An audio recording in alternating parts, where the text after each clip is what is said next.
leadership de l'opposition semble ou loin sur ce plateau. Thierry Solaire, bonsoir. Député de Boulogne-Billancourt. On va faire le point de savoir un petit peu où vous en êtes, vous également. Ce soir, Clémentine Autain, candidate de la France Insoumise et du Front de Gauche dans la 11e circonscription. Et puis, Marie Lebec, bonsoir. Merci d'être avec nous ce soir. Vous êtes la plus jeune candidate de La République En Marche. On reviendra avec vous dans un instant sur tout cela. Mais d'abord, Léa. Oui, d'abord un mot sur le Front National. Marine Le Pen a confirmé que 6 députés FN avaient été élus à cette heure. Brice Teinturier, vous avez quelques précisions sur le Front National? Oui, on a essayé de calculer le nombre de voix potentiellement pour le Front National et ça se situerait entre 1 700 000 voix et 2 millions de voix. Ce qui n'est pas tout à fait négligeable malgré tout. Ça veut dire que s'il y a 8 députés, c'est notre estimation, élus au scrutin majoritaire à 2 tours et ce nombre de voix pour le Front National, bon, c'est certes très peu par rapport aux autres forces politiques, mais il y a des zones de force. C'est ça l'idée, c'est qu'il y a des zones de force où le Front National, malgré tout, parvient à obtenir toujours de très bons scores. Et ces zones de force, c'est le Nord notamment? C'est toujours les mêmes zones de force, le quart nord-est de la France et puis un certain nombre de circonscriptions aussi dans le Sud.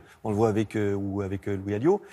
Mais je crois que c'est important de souligner que malgré tout, il y a des points où le Front National, y compris dans une élection très abstentionniste, parvient au scrutin majoritaire à 2 tours. C'est quand même la première fois à avoir 8 députés. C'est limité, mais ça existe. C'est une précision importante. Merci Brice. Laurent. 20h43, on va prendre la direction de Saint-Pierre-et-Miquelon. On va retrouver la ministre des Outre-mer, Annick Girardin. Bonsoir, merci d'être avec nous.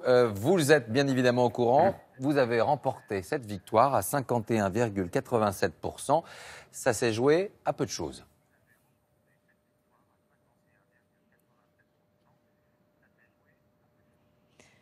Bonjour à tous. Oui, ça s'est joué à peu de choses. Mais d'abord, moi, je veux me féliciter de la spécificité du territoire de Saint-Pierre-et-Miquelon, de cet archipel en Amérique du Nord. C'est le taux de participation. Ici, c'est plus de 75% de mobilisation et de participation. Ce qui veut dire une forte légitimité pour moi qui ai réussi après une semaine supplémentaire de terrain pour convaincre chaque électeur à être élu hier soir. Merci à vous, Annick Girardin, pour cette réaction à Saint-Pierre-et-Miquelon. Jean-Marie Le Guen, on vous a coupé la parole pour entendre Marine Le Pen. C'est la priorité au direct. Vous connaissez la règle. Bien sûr. Quel est le sentiment qui domine chez vous ce soir? Est-ce que c'est de l'amertume? Est-ce que c'est de la tristesse? Est-ce que c'est de la colère?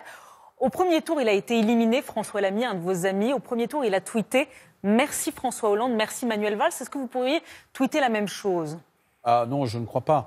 Je crois d'ailleurs que je dirais surtout que nous avons souffert beaucoup de nos divisions qui nous ont décrédibilisés pendant 5 ans. Et c'est un premier constat. D'ailleurs, Emmanuel Macron l'a bien compris en souhaitant avoir une majorité absolue à l'Assemblée nationale. Et je pense qu'il a raison de se méfier effectivement de ceux qui, à l'intérieur même d'un groupe, sapent en permanence le travail d'une majorité. Mais au-delà de ça... Pardon, vous coupez, c'est la faute aux frondeurs. C'est un élément important de la vie politique. Il y a d'autres éléments. Est-ce que c'est pas réducteur de dire ça? C'est pas réducteur, c'est un élément politique. Il y a d'autres éléments. Il y a une crise du socialisme démocratique partout en Europe qui vient d'ailleurs. Est-ce qu'il n'y a pas un bilan peut-être aussi que vous payez ce soir? Vous savez, le bilan, moi je veux bien recommencer ce débat, mais j'ai bien compris que les Français avaient estimé qu'il était très mauvais. Mais on verra avec un minimum de distance qu'un certain nombre de choses ont été faites, par exemple dans le domaine économique, et que ces choses, y compris, elles bénéficient aujourd'hui à notre pays, et tant mieux. Mais je ne suis pas là pour défendre ce bilan avec justement l'idée qu'on va regarder dans le rétroviseur. Ce qui m'importe, c'est que les idées qui sont les miennes d'une gauche réformiste puissent quelque part repartir, se renouveler. Je pense qu'on le fera en liaison avec la majorité présidentielle. Est-ce que à la différence d'un certain nombre de mes amis qui continuent à dire qu'on ne doit pas choisir entre la France insoumise et la majorité présidentielle, je pense que c'est une erreur. Je pense qu'il faut comprendre ce qui est en train de se passer. Évidemment, Emmanuel Macron est le résultat d'une majorité composite, avec des gens d'une diversité politique. Mais je pense que c'était d'abord le résultat de la présence des extrêmes dans notre pays, qui ne facilite pas, c'est le moins qu'on puisse dire. Je pense par exemple, pour aller dans le sens que nous sommes aujourd'hui, dans un moment où il y a des gauches qui sont effectivement difficiles à réconcilier. Et donc, il faut travailler à faire que ce pays surmonte ses crises avec des réformes et avec de la justice sociale. C'est ce à quoi on va essayer de travailler. Un résultat, la deuxième circonscription du Gard. On attendait le résultat de Gilbert Collard. On va retrouver tout de suite Arnaud Comte. Bonsoir Arnaud, vous avez les résultats concernant Gilbert Collard?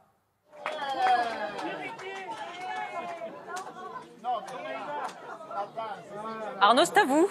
Oui Laurent, alors vous entendez, il y a beaucoup de bruit derrière moi. Les sympathisants de Gilbert Collard sont réunis ici. Alors selon les informations qu'il faut vérifier, mais elles viennent de tomber à l'instant, les dépouillements seraient terminés et Gilbert Collard l'emporterait dans cette deuxième circonscription du Gard avec 50,16% des suffrages contre 49,84 pour Marie Sarah.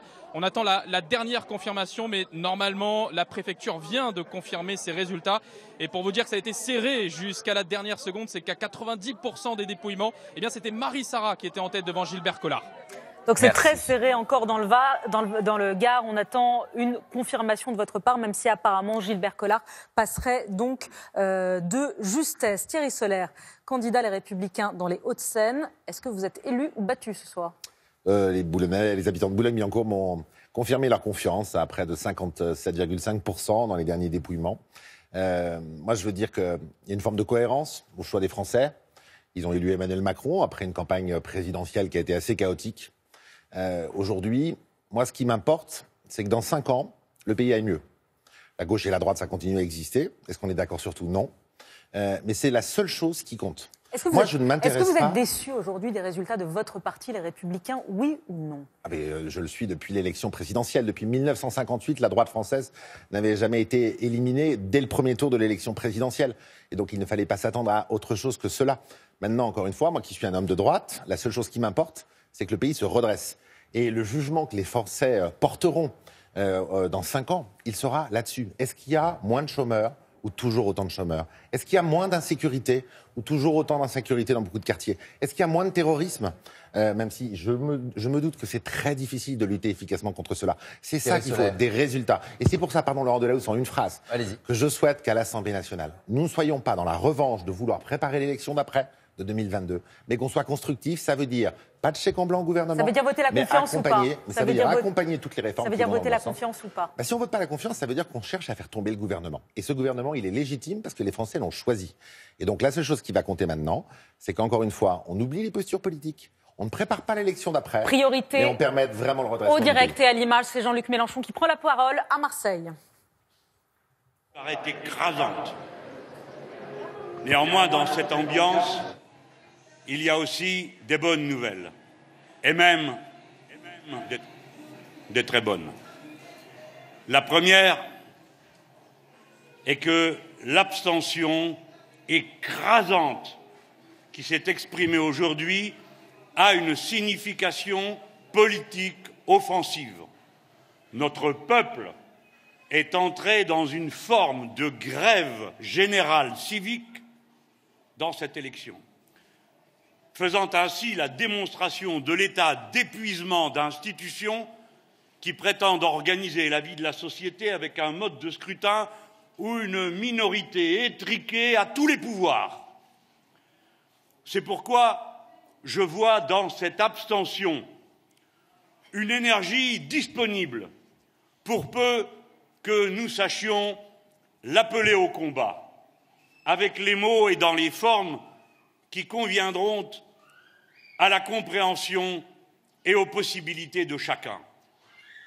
Pour peu que nous appelions alors, cette force peut se déployer et passer de l'abstention à l'offensive. C'est à cela que nous l'appelons.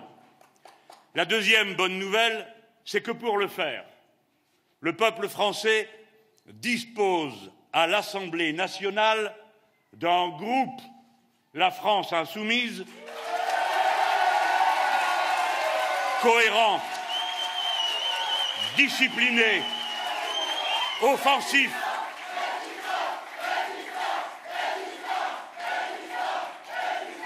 et c'est lui, avec tous ceux qui voudront le rejoindre et qui sont les bienvenus, dans un combat où l'on cherchera toujours à rallier le maximum de ceux qui veulent entrer dans la lutte.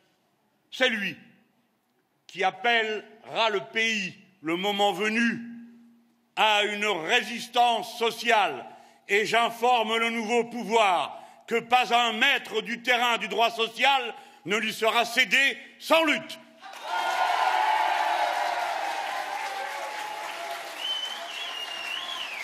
Cette majorité boursouflée qui est constitué à l'Assemblée nationale n'a pas, à nos yeux, la légitimité, à supposer qu'une quelconque en ait jamais, n'a pas la légitimité pour perpétrer le coup d'État social qui était en prévision, c'est-à-dire la destruction de tout l'ordre public social par l'abrogation du Code du travail.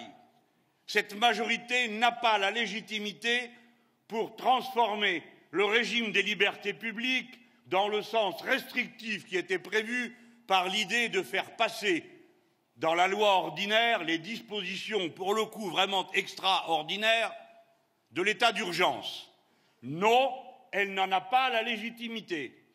C'est au contraire la résistance la plus totale qui est légitime dans cette circonstance. Et c'est la raison pour laquelle je dis que le nouveau pouvoir, s'il juge que c'est vraiment la nécessité pour le pays et que cela est conforme à son intérêt, alors il faut qu'il procède par la voie la plus démocratique qui est en son pouvoir, c'est-à-dire que le peuple français soit consulté par référendum pour savoir si oui ou non il veut de ce que cette minorité prétend lui imposer.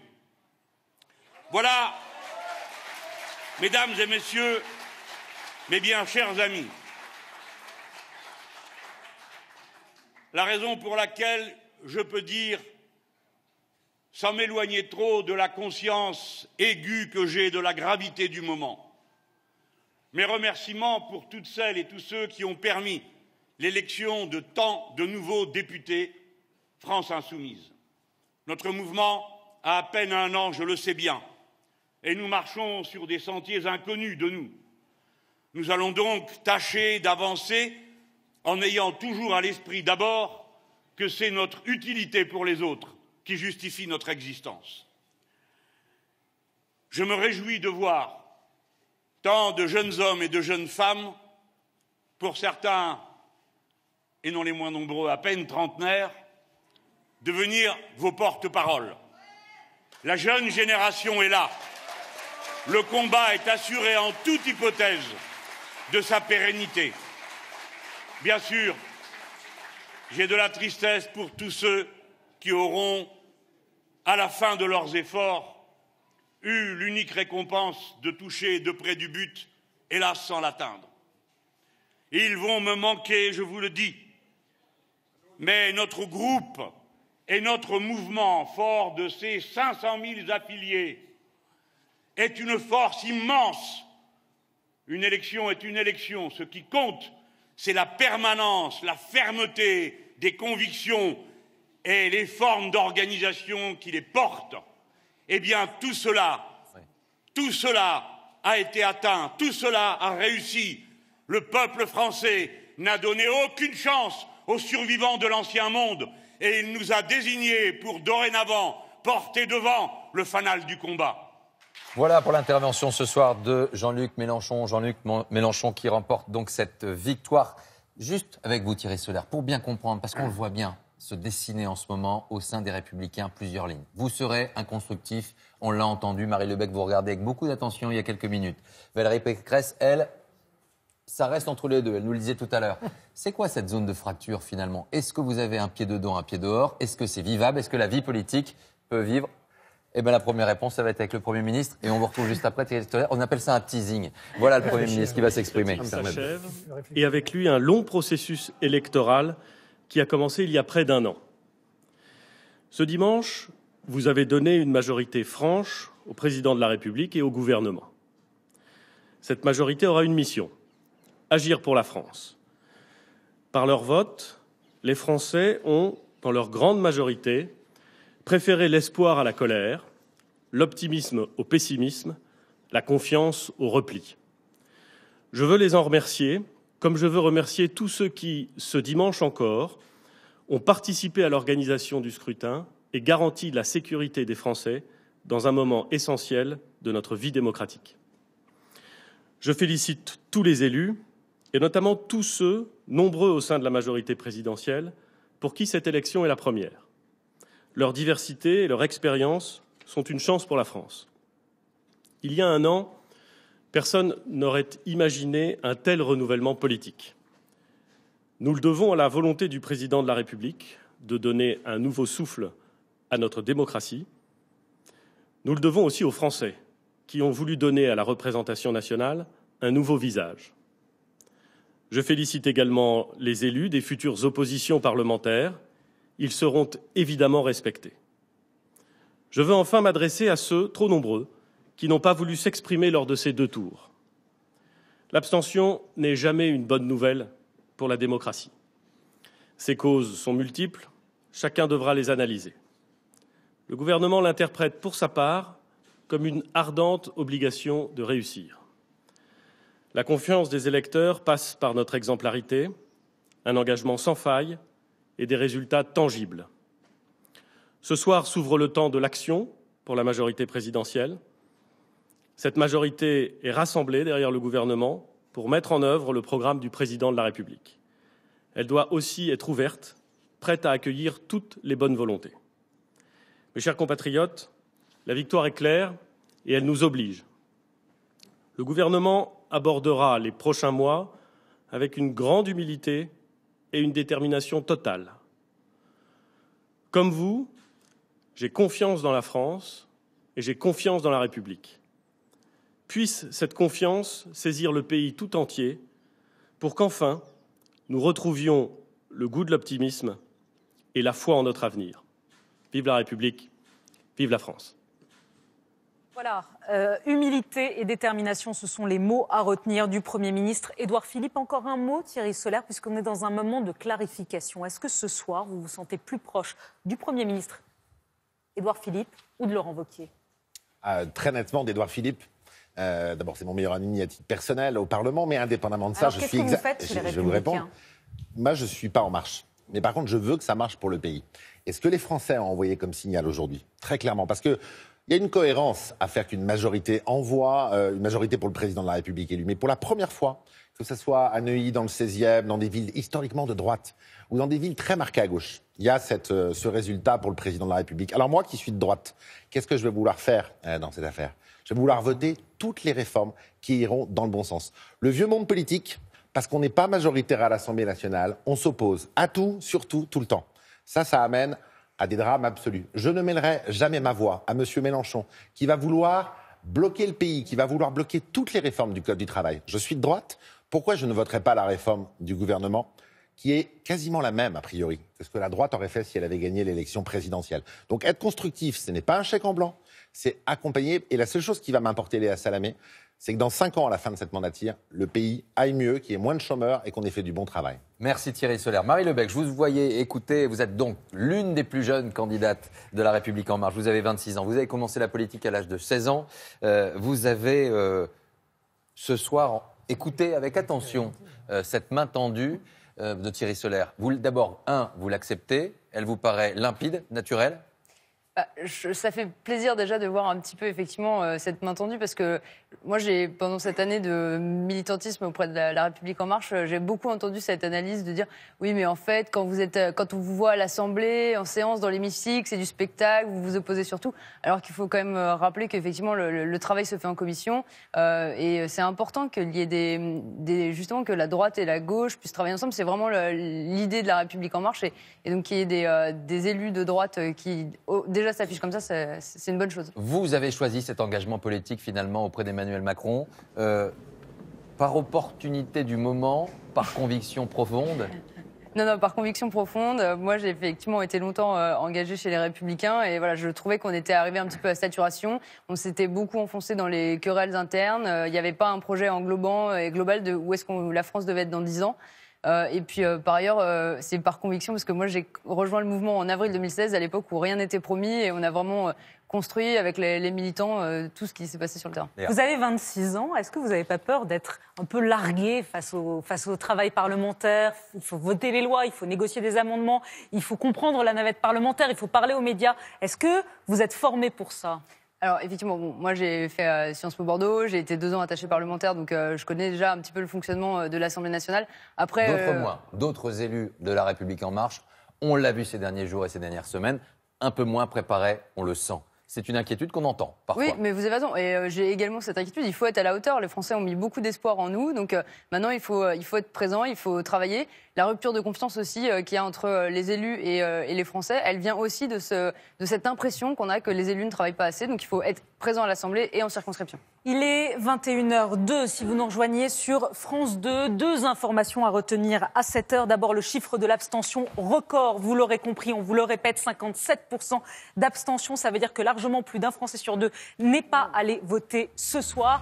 L'autre information de la soirée, c'est La République En Marche qui obtient une nette victoire et la majorité absolue seule, c'est-à-dire à peu près 311 sièges. Les Républicains qui limitent la casse autour de un peu plus de 100 députés. Le PS et ses alliés qui n'évitent pas la déroute, autour de 50 sièges ce soir. Enfin, la France Insoumise et le Front National qui ont des raisons de se réjouir, puisque la France Insoumise et le Parti communiste obtiendraient une trentaine de sièges et que le Front National obtiendrait 8 sièges ce soir. Qu'en est-il à présent, Nathalie Saint-Cric et Guillaume Darret, pour les grandes personnalités? Est-ce qu'il y en a qui sont sèchement battus ce soir? Alors il y en a un qui est battu, c'est le maire de Tulle, Bernard Combe. Défaite symbolique pour le Parti socialiste, puisque c'était la circonscription de François Hollande. Et puis on l'a donné dans une situation pas trop difficile. Marisol Touraine, l'ancienne ministre, elle n'avait pas de candidat En Marche face à elle. Eh bien elle est quand même battue en Indre-et-Loire. Fortune diverse pour 2 anciens juges, candidats sous les couleurs d'En Marche. Laurence Wisniewski l'emporte dans le Puy-de-Dôme. Elle bat Louis Giscard d'Estaing.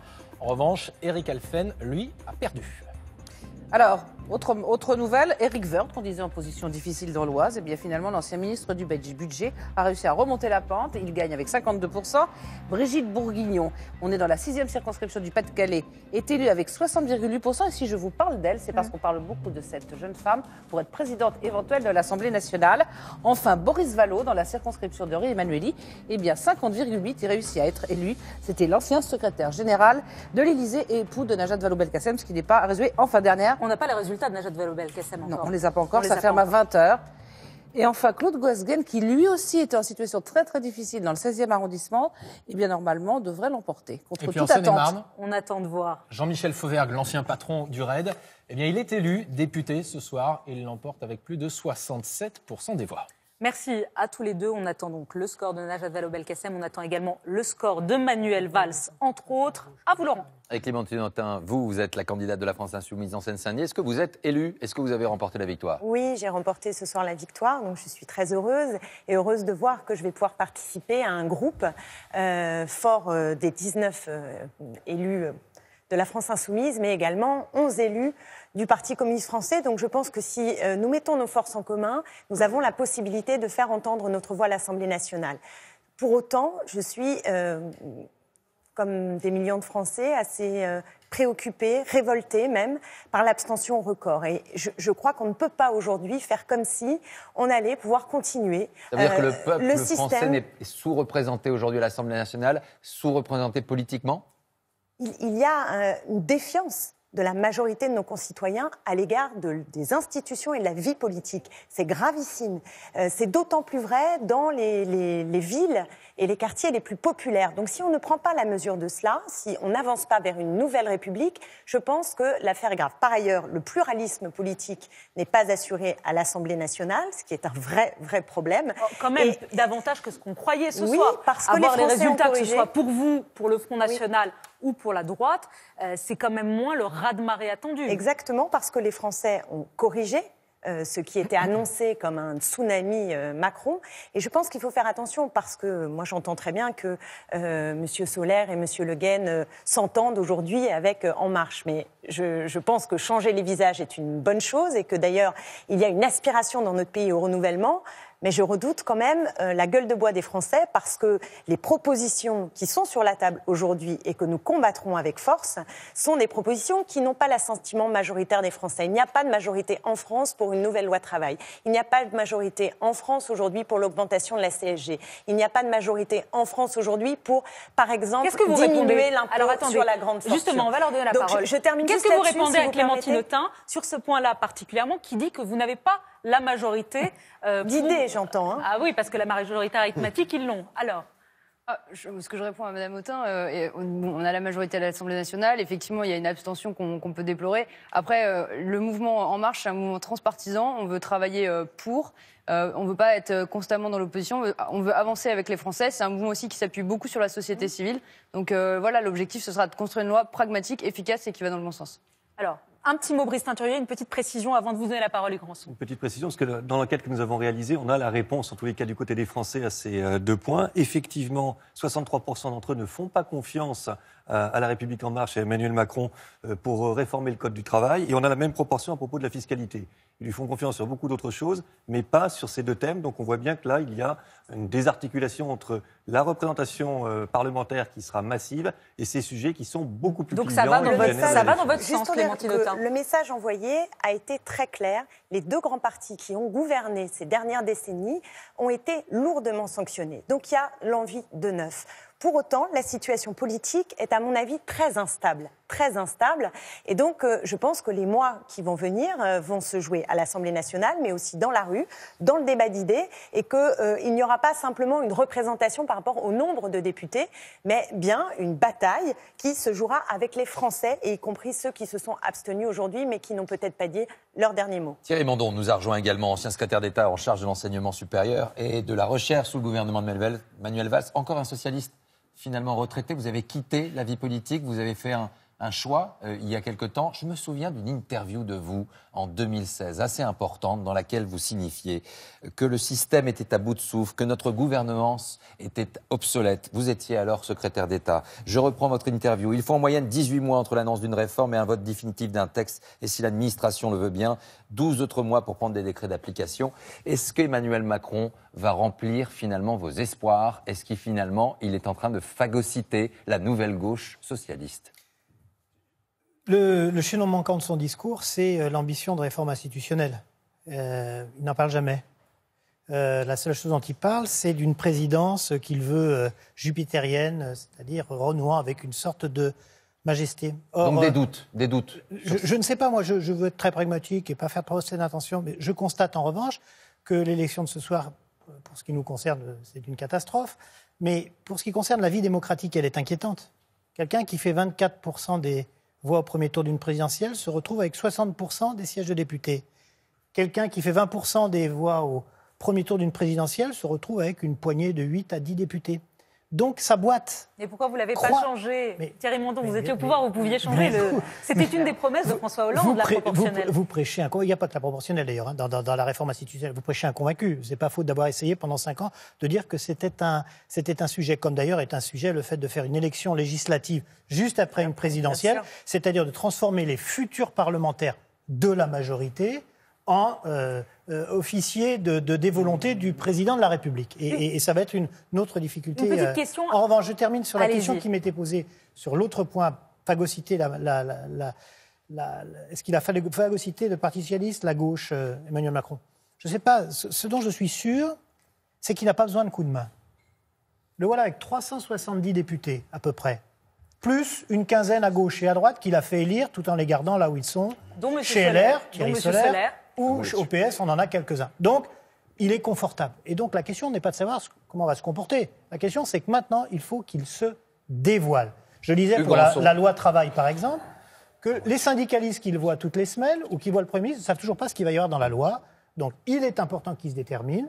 Et à ce moment-là, les forces politiques pourront prendre des positions. La parole à Hugues Rançon. Hugues Rançon, on vous présente, vous étiez conseiller à l'Élysée de Jacques Chirac, vous avez rejoint Emmanuel Macron. Est-ce que vous êtes élu ou battu? Je l'ignore encore. Vous savez, quand on est candidat à Paris, il faut parler avec beaucoup de prudence, parce que les bureaux de vote ferment tardivement. à 20h. Les premiers signes que j'ai eus avant de rentrer sur ce plateau sont plutôt positifs, mais je me garderai de vous donner un chiffre ce soir. Qu'est-ce que vous répondez à Thierry Mandon qui demande de la clarification? Je crois qu'il y a une vraie clarté et qu'il n'y a que le camp de la République En Marche qui a eu une clarté idéologique et programmatique depuis le début. Emmanuel Macron n'a pas varié d'un iota sur son programme. Il a été élu président de la République. Nous avons aujourd'hui une élection législative qui donne une large majorité. Alors, j'entends, Madame Autain, que vous puissiez mettre en doute ces choix démocratiques exprimés maintenant par le peuple français. Il y a une abstention massive, bien sûr, mais il faut interpréter ce résultat avec beaucoup de gravité Bien sûr, mais on ne peut pas promettre le troisième tour social ou le troisième tour dans la rue, alors même que les Français se sont exprimés. Ils se sont exprimés dans le cadre démocratique et l'élection est le seul moyen d'agir dans le cadre démocratique. Le programme d'Emmanuel Macron, par ailleurs, est très clair, je vous l'ai dit, et il n'a pas varié d'un iota. Nous l'avons porté pendant cette élection législative et nous le porterons demain à l'Assemblée nationale. 2 questions courtes. Vous êtes un nouveau visage de la vie politique française. D'abord, vous étiez à l'Élysée il y a quelques minutes.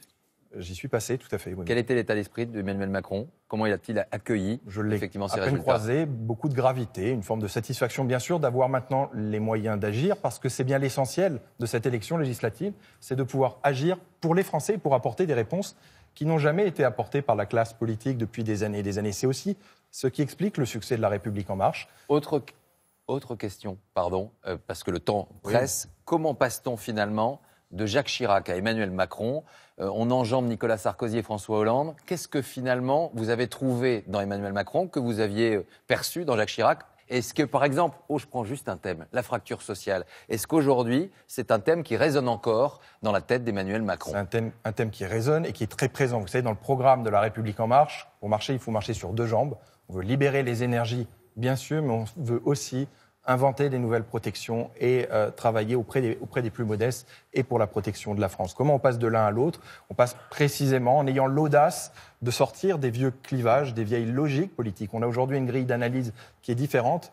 Il faut rassembler au-delà des clivages, rassembler tous ceux qui ont envie de contribuer à projeter la France dans le XXIe siècle, à la transformer et apporter des réponses concrètes en matière de pouvoir d'achat, d'emploi, de sécurité, parce que c'est bien là l'essentiel, et c'est en tout cas ce à quoi je vais m'atteler si les Français et si les électeurs de Paris m'accordent leur confiance. Avant de vous faire réagir les uns et les autres, parole à vous, Laurent, parole à 2 éditorialistes que vous allez rejoindre maintenant. Oui, les 2 premiers de la soirée, Soazé Kemener de Marianne et puis Karl Meus, effectivement, du Figaro Magazine. Qu'est-ce qui s'est passé, Soazé Kemener? Les Français, ils ont voulu dire « Oh, attention, pas une majorité trop vaste, pas un pouvoir unique à Emmanuel Macron », c'est ça? Oui, c'est exactement ce que disait Brice Teinturier tout au début, à 20h, quand on a eu les premiers résultats. Il y a une forme de majorité sous surveillance. On voit bien, c'est très compliqué ce qui s'est passé ce soir. C'est vraiment, on est devant une chambre très mystérieuse, c'est-à-dire qu'il y a plusieurs inconnus. D'abord, on va voir comment fonctionnent les nouveaux députés de La République En Marche. Vous avez posé la question tout à l'heure à cette nouvelle députée qui est, cette candidate qui est sur le plateau, pour savoir justement quel serait leur degré d'expérience, comment ça allait se passer. Ça, c'est la première question. Ensuite, on a la question de l'opposition. On a bien entendu ce soir à la fois Marine Le Pen et Jean-Luc Mélenchon qui vont se battre tous les deux pour le leadership. Pour le leadership et sur un créneau très particulier, celui de la loi travail. Donc on voit aussi que ça va être très compliqué. Ensuite, quelle sera la position du MoDem? On voit bien que Emmanuel Macron, les troupes d'Emmanuel Macron n'ont pas besoin du MoDem pour la majorité absolue, mais est-ce qu'ils seront toujours d'accord ensemble? Et on verra si effectivement François Bayrou sert encore dans quelques temps, peut-être renouvelé par renouvelé. Karl Meus, dans votre papier de cette semaine, dans le Figaro Magazine, vous citez Charles Péguy qui nous rappelait qu'après les défaites, les victoires revenaient, victoires espérées du côté des Républicains. Juste une question, on l'a vu sur ce plateau ces 10 dernières minutes, du côté des Républicains, des courants, c'est pas tellement à la mode et ça pourrait conduire à quoi? À finalement l'implosion de ce parti et de ce mouvement? Oui, complètement. C'est ce qui se préfigure. On voit bien, on a eu une droite qui est déjà passée chez Emmanuel Macron, Édouard Philippe, Bruno Le Maire, Gérald Darmanin. On a une droite qui se veut... qui frôle un petit peu, avec compatible. Thierry Solaire. Voilà, une droite compatible qui veut que ça marche. Et qui peut rester à l'intérieur en même temps? Ça va être impossible. Enfin, ils vont devoir reconstruire. Ça va être sanglant. À chaque fois qu'il faut reconstruire à partir d'une défaite, et celle-ci c'en est une, c'est Waterloo morne pleine. D'accord, ils minimisent une partie de la casse, mais enfin, c'est quand même, ils avaient 199 élus, et comme Thierry Solaire l'a rappelé, c'est la plus grosse défaite depuis 1958 pour la droite. Les Républicains vont être tout juste 100 députés. Donc il y a la troisième droite, qui est la droite qui va vouloir s'opposer, et qui, elle, en s'opposant, va vouloir reconstruire le parti. Et en reconstruisant le parti, ça va quand même être difficile de garder en son sein des gens qui seront Macron-compatibles. Ça veut dire finalement qu'aujourd'hui, on va tourner une page du côté des Républicains. Il y en a un qui, depuis quelque temps, sème des graines, c'est Laurent Wauquiez, mais il n'est pas seul. Il y en a d'autres qui vont vouloir reprendre ce flambeau, et notamment François Baroin, qui, après cet échec, en tout cas, mais en même temps, c'était effectivement le soldat perdu dans cette campagne. Oui, enfin, François Baroin, c'était celui qui a accepté de se sacrifier. En gros, il ne faisait de l'ombre à personne, lui-même a accepté de jouer ce rôle, mais il n'est pas candidat. à la présidence des Républicains. Il l'a dit. Au lendemain de l'élection, il reprendra sa mairie de Troyes, il arrêtera le Sénat et il va se consacrer à l'Association des maires de France, ce qui déjà aura pas mal de boulot puisque la réforme sur la taxe d'habitation, c'est avec les maires que ça va devoir se faire et ça va être chaud. Donc la bataille à la rentrée, elle se fera avec Laurent Wauquiez, avec Xavier Bertrand qui a poussé ses pions. Et sur votre plateau, elle n'a pas dit un nom définitif, si j'ai bien compris. Il y a Valérie Pécresse qui a bien envie de jouer un rôle. La recomposition de la droite, on va en parler. On en reparlera également avec vous, Sophie Kemener. Fin de cette première partie. Merci Karl Meus. On vous retrouvera prochainement. Il est 21h16. On va clôturer cette première partie. On en ouvre une autre dans quelques instants. Quel sera le visage justement de la vie politique demain? Quels sont les défis d'Emmanuel Macron? L'exercice du pouvoir en question avec nos invités politiques, nos éditorialistes, Natacha Polony, Raphaël Enthoven, Daniel Cohn-Bendit, Agnès Verdet-Molinier vont nous rejoindre. Et puis la suite de ces résultats qui commencent à arriver. Léa, on se retrouve dans quelques instants. Merci à tous d'avoir participé et à tout de suite. Merci.